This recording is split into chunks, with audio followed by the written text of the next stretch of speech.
Alors, je suis prêt pour votre question.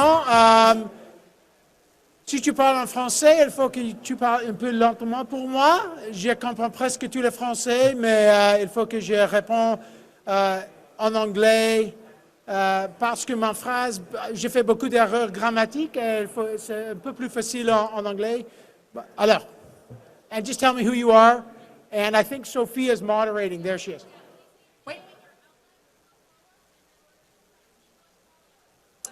Bonjour, M. Solomon, Marie-Isabelle Rochon, Radio-Canada. Si vous êtes capable de parler en français, on serait très, très, très content. Vous avez un très bon français.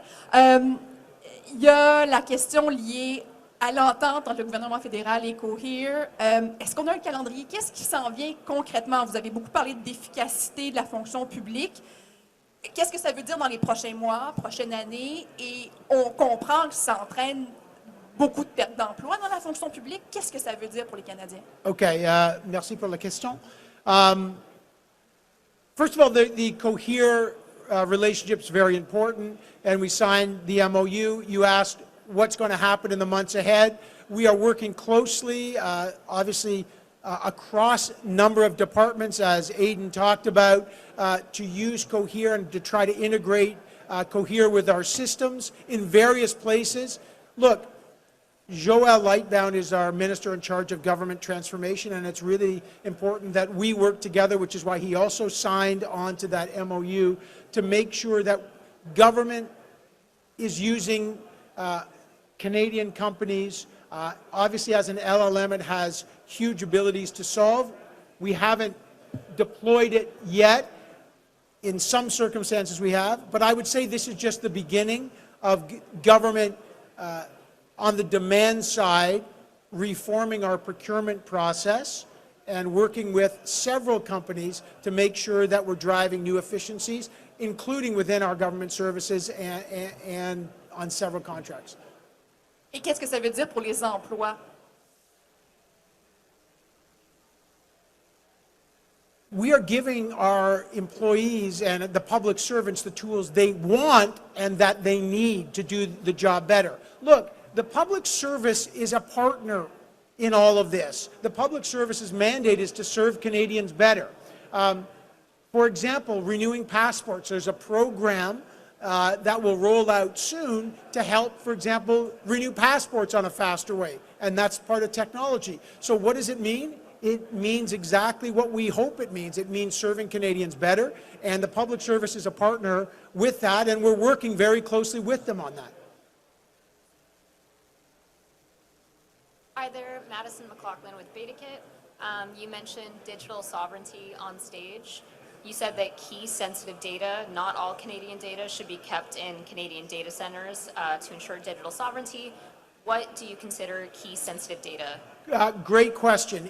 As we roll out the definition and the operational side of sovereign, what digital sovereignty means, Canadians are concerned about health data, financial data, personal data, and what parameters. I will say this, and when we talk about legislation on privacy and data, it has to do with data flows. Data is not gold in Fort Knox where you lock it up. There has to be use cases for it. So sensitive data will have to do with Canadians' personal data, and there'll be definitions of that will emerge operationally. But that's where, and by the way, on the government side, there's also highly secured data, obviously from the security side. That's very important. And on those projects, we will have sovereign data center, sovereign cloud. There are already systems, certain systems that are on-prem, that are private, and there's private cloud, there's air gap, there's lots of systems. But Canadians need to know the most important definition is that sensitive data is subjected to Canadian law, okay? And that's really a core principle that we're rolling out. Just a quick follow-up. I can't hear you very well, sorry. Can you hear me now? Yes? Yes. There we go. On the topic of sensitive government data, does the Canadian government have plans to switch to Canadian cloud providers? Look, there's going to be three models in everything. There's going to be sovereign cloud and sovereign data, and we're very open about needing to build our capacity up. We have some, we're building up more. That's part of the process. There's going to be a hybrid model. We're using both. And by the way, on the hybrid model, just to be clear,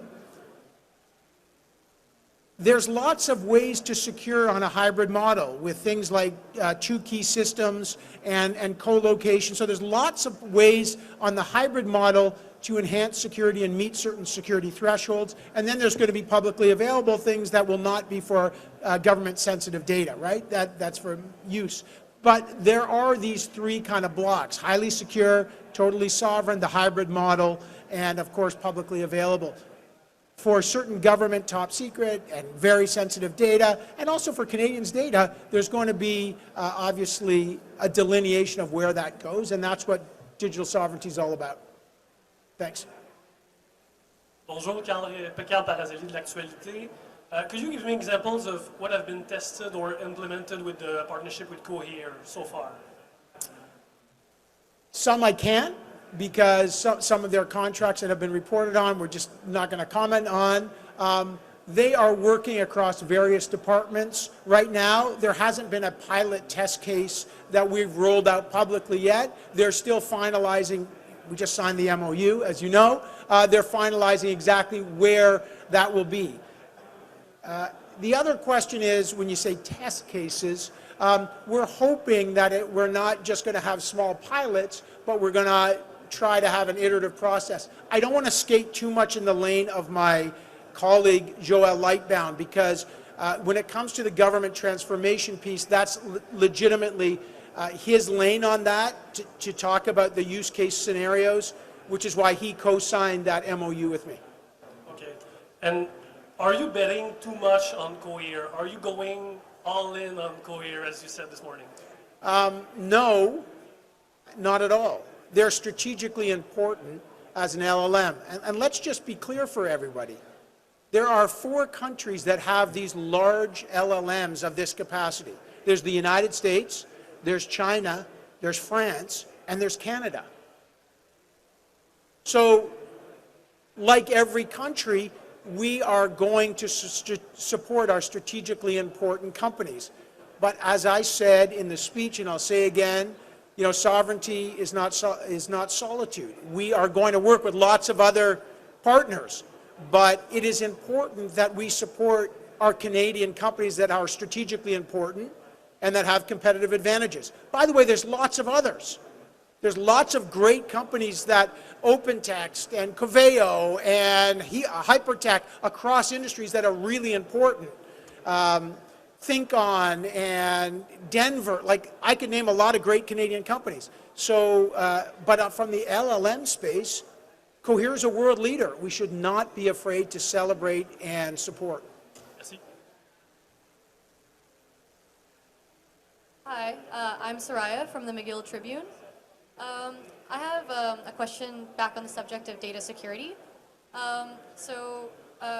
You had mentioned protecting Canadians' sensitive personal data, but I was wondering what qualifies as non-sensitive personal data that can be exported and sold. Look, let's start from the premise that data is valuable, and people who are on social media, on the internet, who are using their credit cards, data is free-flowing across a lot of borders. So how do we make sure Canadians feel protected? The first way is on the privacy and data. So making sure that Canadians have control over their, on privacy issues and on data flow. That doesn't mean restricting data flows across borders. People need that. But, for example, on deep fakes, one of the proposals, and we're actively looking at these kinds of things, is the right to deletion, right? And what are the responsibilities? What role would the Office of the Privacy Commissioner play in that role? And how the OPC, the Office of the Privacy Commissioner, here I am already using acronyms, what role will be played there? All this was part of the initial C27, but as we look to update that, that's really important. Also, how do we designate what is sensitive information? And how does that impact children? And then what kind of responsibilities in terms of sharing? So those kinds of issues are going to be delineated as we look towards our legislative agenda. But again, we also can't, then there's things that others have raised that are very difficult. For example, de-indexing or delisting. In other words, I want all my material off of a Google search. Significantly different challenge, right? And, you know, that is, you know, there are going to be things that we will not try to bite off. Okay. Just as like a follow-up, so I think the average Canadian doesn't actually fully understand like the amount of data that they're giving permission to like be flowing. And so I was just wondering, one, how can Canadians like prepare themselves to like understand like what their, like how their data is being used, and two, like how can they prepare themselves for the benefits and not like bury their heads in the sand? First of all, it's a great question. This is really important. I think Canadians are getting more and more aware of how their data is being used. Look, there's legislation in places like Quebec and in Europe, in the EU, where there's talk about transparency and where and when third parties can use data. Our Office of the Privacy Commissioner, we're working obviously and looking at what they've done in terms of sharing data. If you give your data to a store for a membership, can they resell it to a third party, right? And obviously Canadians want to know that their data is being protected. And part of what getting back to what C27 was all about, which is the privacy and data, will be to bring in the public on awareness of that, to recognize that they understand that we are hearing their concerns about data sharing and that we're putting guardrails around it.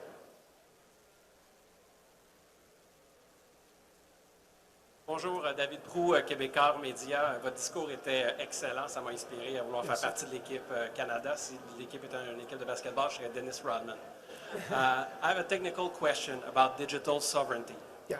When you look, because you said that data on Canada belongs to Canadians, but when I read the Cloud Act, I see that all American company has to comply with DOJ, FBI, CIA to access any servers, regardless where they are in the world. So how can we be sovereign if the United States can enter all the software and hardware they provide to us? So it's a great question about the Cloud, by the way, merci pour la question. Great question about the Cloud Act and, by the way, the Patriot Act are two aspects that Canadians are concerned about. One of the reasons why the talk today was about digital sovereignty was to strike that balance that for critical data, for Canadians, important data that government holds, and that government operates on, and that we need to operate, that is held in sovereign cloud, sovereign data centers under Canadian law. And remember, there are models that can work. And again, this is what this legislation and digital sovereignty process is about. In the financial world, there's regulations under things like OSFI, so there have been models that can work, that people are talking to us about regarding data flow. The key is to make sure, and remember, the definition of digital sovereignty that I said was free from coercion. So how do we make sure that information stored is under Canadian law, and yet we're still trading with the world? We need to use those American companies. There are both technical solutions on that in terms of two-key system and who holds the key to actually access the data. That's one. And then there's actually the infrastructure that is Canadian-owned, Canadian-operated, and that certain data is under there, that it will not be accessible under any other legal auspices, and there's no backdoor. That's part of what digital sovereignty means. But the operating system would be an American operating system and an American hardware. So basically with the Cloud Act and Patriot Act, they could have the back door to get access to the data. Listen, it's a great question. There are, I would just say, there are genuine solutions to that we are currently working on with incredible Canadian companies on sovereign AI, sovereign data center, sovereign cloud, built here, located here with Canadian hardware. So that's a really important question. That's part of our, thanks. Hi, Minister. Raisa Patel, the Toronto Star. You've talked about trust a lot today. That came up a few times this morning. I wanted to ask you a question using an example of the OPC report that came out yesterday about TikTok. This is a tech company that, clearly outlines its practices, says what it's doing on a number of issues, and it took 4 privacy commissioners 2.5 years to uncover a lot of gaps in those processes. And that's because we don't monitor and oversee what these companies are actually doing in practice and in the ways that they operate. So what are you proposing to do from that regulatory or oversight space to make sure that we don't see things like this happen with AI companies? Yeah, thanks for the question. Look, we read the report from the Office of the Privacy Commissioner and his provincial counterparts, and we really appreciate the good work they did. It was extensive. We are well aware of the results. We are working closely, and this legislation and this process that we're engaged in this in the months ahead to address some of those very issues that were uncovered in that report, to make sure that Canadians' privacy and data are protected, especially when it comes to young people and what data can be used and shared. So, we appreciate the work they've done. We are working closely together on that, and that's an absolute core to what we're working on right now from a legislative point of view. Hi, Mickey here with Politico. Mickey travels. This yes, is great. Yes, nice to see you, sir. You teased this new task force that I hear that you're further going to announce details of on Friday.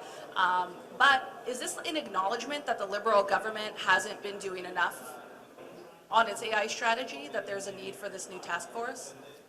No, wait, let me just make sure I understand the question. Are we listening too much? No, look, this is the fastest growing industry, and of course we need to absorb more information. We want to, look, we're a new government that's got to listen to things that are changing. So absolutely, the idea that we are consulting widely on sectors, we're doing it in an expeditious fashion, and we're doing it towards an action plan that needs to be accelerated, is kind of what Canadians said in the election, which is listen to us. Things are changing really quickly, especially in your industry, and make sure that the policies and regulations that you may have are up to date and find that right balance. So, no, it's an acknowledgement that we want to listen. We need to engage more deeply, and that's really important to us. So, and you and I chat a lot. If the gotcha question is, are we listening too much? Yeah, gotcha. We definitely are going to consult, and we definitely are going to listen, because we want to make sure that our policies reflect the reality on the ground. Okay. Okay, thank you. Thanks all. I appreciate it.